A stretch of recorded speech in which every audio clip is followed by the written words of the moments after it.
Tudi dekleta igrajo nogomet, je sporočilo akcije, preko katere želijo na krovni nogometni organizaciji k najbolj razširjenemu športu na svetu privabiti čim večje število deklet.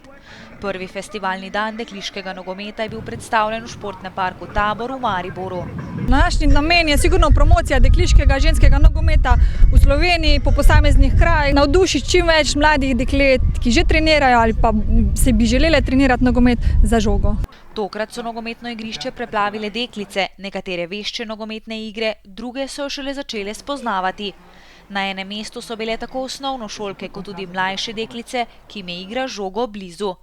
Na voljo je bilo kar nekaj postaj, kjer so preko igre brez in žogo spoznavale zakonitosti nogometa in preizkusile različne nogometne veščine. Postaja narejena tako, da lahko animator glede na starost samih udeleženk prilagaja tudi samo vsebino na posamezni vaji, od upravljanja samo žogo do ciljanja različnih predmetov, igra, poligončki. V bistvu narejeno tako, da je zanimivo, zabavno, da se družijo, da se ob tem res zabavajo. Čeprav so to šele začetki spoznavanja z nogometom, so nekatere že izstopale. Talent se hitro prepozna, ni pa edino, kar športnik, posebej pa vrhunski športnik, potrebuje.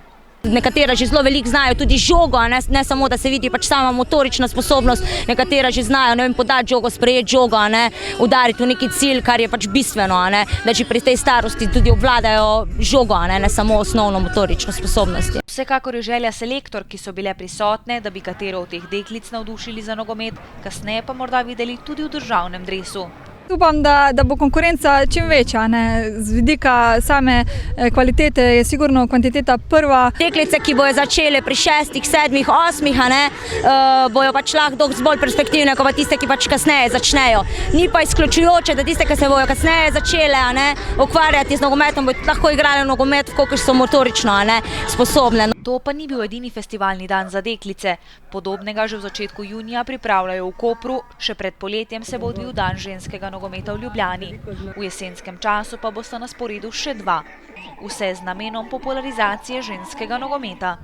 Na dogodek so vabljeni tako klubi, šole, učitelji, starši in sorodniki. Vsakdo, ki želi sodelovati, se lahko prijavi preko spletne strani www.nzs.si ali pri selektorki dekliške reprezentance Petri Mikeln.